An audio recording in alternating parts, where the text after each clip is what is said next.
Opinions and ideas expressed in the following Moraine Valley Broadcast Channel recording are those of its creators and do not represent the views of Moraine Valley Community College.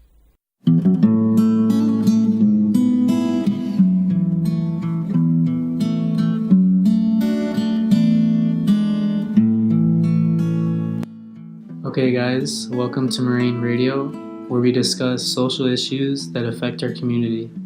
Today we have a special broadcast for you, our listeners. But before we begin, as always, we'd like to thank you for tuning in. With me today is Genesis, who will be discussing her research on domestic violence and the effects it has on children, while I will discuss the issue of gentrification. Welcome, Genesis. It's great to be here. Thanks for having me. Domestic violence is a heavy topic that almost nobody wants to talk about.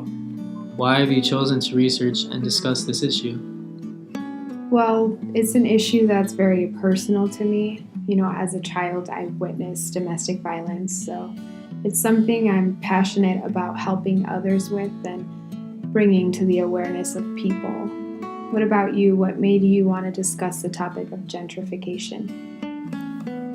Well, I've never really had a prior understanding to it, but I always wanted to learn more, and the fact that it's kind of an issue in Chicago is what really sparked my interests because it relates to me in a way. And so I just really wanted to learn more about the issue and what causes it and what are some ways that it could possibly be prevented. So what exactly is gentrification? I've never actually heard of the term. Well, gentrification is the process of renovating a neighborhood or town so that it appeals more to the middle class. Well, that doesn't sound like a social issue to me. It sounds like it would have a positive impact on society. At first, it actually does sound like a positive impact. Gentrification can lead to making neighborhoods better by reconstructing them, their old, outdated parts. It could really also revive the cultural identity of a community. The issue really is that this process can end up changing the neighborhood dramatically. People that are already living there may be forced out because the changes usually bring up the cost of living. So it affects people of the lower class? That's usually almost always the case. Most neighborhoods that become gentrified are ones where poverty is relatively high.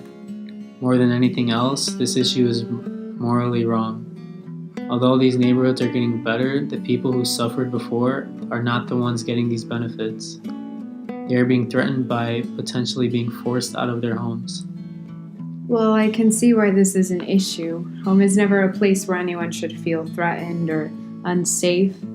Unfortunately, families are being threatened by gentrification, as many are being threatened by domestic violence within their homes. This issue seems to be more clear and apparent to people compared to gentrification. That's true. Most people acknowledge the danger of domestic violence and see it as an issue that needs to be eliminated. However, actual victims of domestic violence usually keep the issue a secret. Domestic violence taints the lives of people who have a natural right to live happily, but most victims won't even speak of it. So, like gentrification, it is easy for the issue to be overlooked at times, right? I think more than overlooked, it's misunderstood. We don't understand the threat it poses to society as a whole. It doesn't just affect families that experience it or witness it. My research was focused on the effects of domestic violence on children as victims and witnesses. I found that most children who live in a home where there is some kind of abuse experience many behavioral and mental health problems that can affect them even as adults. And children are our future, and domestic violence is corrupting our future. So domestic violence can be an issue that really ends up leading to other issues, right? Yes, many issues that affect our communities. Many victims of domestic violence develop mental health problems that impair their ability to reason and make decisions. Some develop aggressive behaviors that lead them to becoming perpetrators or criminals when they become adults. Some victims have even died after taking an intense beating or are left with physical disabilities. in a way that's almost like gentrification, in that it can directly lead to other issues and situations. In some cases, like Jennifer Berkshire's There Goes the Neighborhood School, gentrification can lead to the unfortunate closing of a neighborhood school.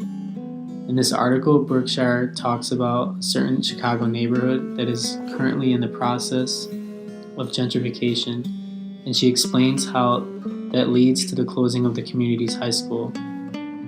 Although the city claims the reason for closing it is that it is underperforming and being underutilized, members of the neighborhood claim that is not the case. What I found out from reading is that Berkshire finds the real reason is because of gentrification itself. Families that are being pushed out of the neighborhood are the ones with students who are actually enrolled in that high school, which is the reason why the school is being underutilized. In this way, the school uses it as an excuse to push to close down the school. So the issue is affecting the education of children, and like domestic violence, the issue leads to more issues. In fact, children who are victims of domestic violence tend to perform worse in school than other children. So many of these children don't even obtain a high school diploma. It's disappointing, but it's a result of the issues that come with the issue of domestic violence. I've only mentioned some of the issues that come with the problem. There are many more that we probably don't have time to talk about today. Yeah, that's right. We ran out of time. However, we hope that we've shed some light on these issues. The more people know about them, the better we will be in solving them. Once again, we thank everyone for tuning in and listening to our podcast. We hope you continue to tune in for more discussions. Join us next time for another special broadcast with Bob Walters, who is the editor of the school paper and a political science major who will be speaking on unfair pay based on gender.